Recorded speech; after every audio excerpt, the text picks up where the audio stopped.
Hello നമസ്കാരം, സോജയാണ്. അപ്പോൾ ഇന്ന് ചെയ്യുന്നത് ഒരു കോവയ്ക്ക പീര പറ്റിച്ചതാണ്.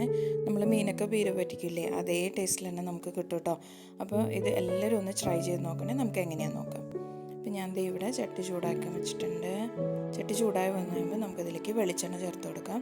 അവിടെ ഒരു 2 ടീസ്പൂൺ വെളിച്ചെണ്ണയാണ് ചേർക്കുന്നത്. അപ്പോൾ വെളിച്ചെണ്ണ തന്നെ ഉപയോഗിക്കാം കേട്ടോ. വെളിച്ചെണ്ണയാണ് ഇതിന് നല്ലൊരു ഫ്ലേവർ കൊടുക്കുന്നത്. ഇനി ഇത് വെളിച്ചെണ്ണ ചൂടായി വരുമ്പോൾ നമുക്കിതിലേക്ക് ഒരു 1/2 ടീസ്പൂൺ ഉലുവ ഇട്ട് കൊടുക്കാം. ഉലുവ ഒന്ന് പൊട്ടി വരട്ടെ. പൊട്ടി വരുമ്പോൾ നമുക്കിതിലേക്ക് ഇഞ്ചിയാണ് ചേർത്ത് കൊടുക്കുന്നത്. ഇഞ്ചി ഞാനിവിടെ ഒരു ഇഞ്ച് നീളത്തിലുള്ള ഇഞ്ചി ഒന്ന് ചെറുതായിട്ട് കട്ട് ചെയ്തിട്ടാണ് ഞാനിവിടെ ചേർത്ത് കൊടുത്തിട്ടുള്ളത്.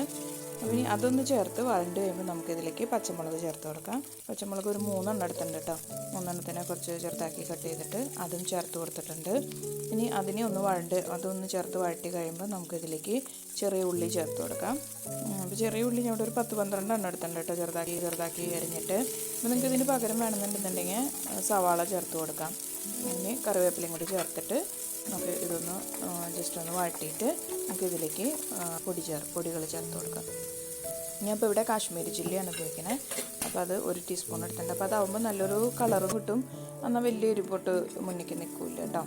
പിന്നെ കുറച്ച് മഞ്ഞൾപ്പൊടിയും കൂടി ചേർത്തിട്ട് നമ്മളൊന്ന് വഴറ്റിയിട്ട് അതൊന്ന് വഴണ്ടി വരുമ്പോൾ നമുക്കിതിലേക്ക് നമ്മുടെ കോവയ്ക്ക ചേർത്ത് കൊടുക്കാം.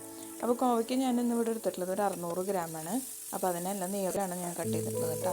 അപ്പോൾ അങ്ങനെ കട്ട് ചെയ്ത് ഇതൊന്ന് ചേർത്ത് മിക്സ് ചെയ്തെടുക്കാം നമുക്ക്. അതിന് ശേഷം നമുക്ക് ഇതിലേക്ക് ആവശ്യമായിട്ടുള്ള ഉപ്പും കൂടിയും നമുക്കിതിലേക്ക് ചേർത്ത് കൊടുക്കാം. അപ്പോൾ കോവയ്ക്ക എടുക്കുമ്പോൾ നിങ്ങൾ കുറച്ച് ഇളയ കോവയ്ക്ക, ഇത് അധികം മൂക്കാത്ത കോവയ്ക്ക എടുത്തു കഴിഞ്ഞാൽ കറി നല്ല ടേസ്റ്റി ആയിരിക്കും കേട്ടോ. മൂത്തതാകുമ്പോൾ അത്രയ്ക്ക് തന്നെ അങ്ങോട്ടൊരു ടേസ്റ്റ് കിട്ടില്ല നമുക്ക്. ഇനി നമുക്കിതിലേക്ക് തേങ്ങ ചേർത്ത് കൊടുക്കാം. തേങ്ങ ഞാനിപ്പോൾ ഇവിടെ ഒരു 1.5 കപ്പ്, അതായത് ഒരു ചെറിയ മുറി തേങ്ങ അങ്ങനെ തന്നെ എടുത്തിട്ടുണ്ട് കേട്ടോ. തേങ്ങ നമ്മൾ കുറയ്ക്കേണ്ട, തേങ്ങ ഇട്ടാൽ തന്നെയാണ് കറിക്ക് നല്ലൊരു ടേസ്റ്റ് കിട്ടുള്ളൂ. ഇപ്പം നമ്മൾ മീനായാലും പീര പറ്റിക്കുമ്പോൾ നമ്മൾ നല്ലപോലെ തേങ്ങ ചേർക്കൂലേ, അപ്പോൾ ആ തേങ്ങ തന്നെ അതുപോലെ തന്നെ നമുക്ക് ഇതിലും ചേർത്ത് കൊടുക്കാം കേട്ടോ. പിന്നെ ഇതിലേക്ക് നമ്മൾ പുളിക്ക് വേണ്ടിയിട്ട് ഞാനിന്നിവിടെ ചേർക്കുന്നത് കുടംപുളിയാണ്.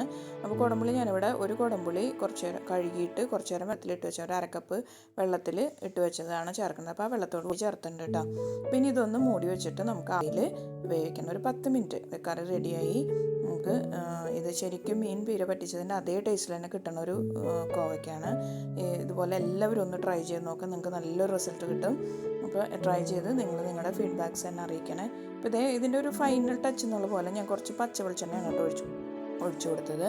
പിന്നെ അതിൻ്റെ മുകളിലേക്ക് കുറച്ച് കറിവേപ്പിലും കൂടി ഒന്ന് കീറിയിട്ടിട്ടുണ്ട്. ഇനി ഇതൊന്ന് തീ ഓഫ് ചെയ്തിട്ട് നമുക്ക് 1 മിനിറ്റ് ഒന്ന് മൂടി വയ്ക്കാം. എന്നിട്ട് നമുക്ക് സെർവ് ചെയ്യാം കേട്ടോ. അപ്പോൾ നമുക്ക് ആ വെളിച്ചെണ്ണയുടെ ഫ്ലേവറും കൂടി നല്ലപോലെ കിട്ടും. അപ്പോൾ നിങ്ങളുടെ ഫീഡ്ബാക്സൊക്കെ അറിയിക്കുക. ചാനൽ ഇതുവരെയും സബ്സ്ക്രൈബ് ചെയ്തിട്ടില്ലെങ്കിൽ നിങ്ങളിതൊന്ന് സബ്സ്ക്രൈബ് ചെയ്യണേ. ലൈക്ക് ചെയ്യാനും ഷെയർ ചെയ്യാനും മറക്കില്ലല്ലോ അല്ലേ.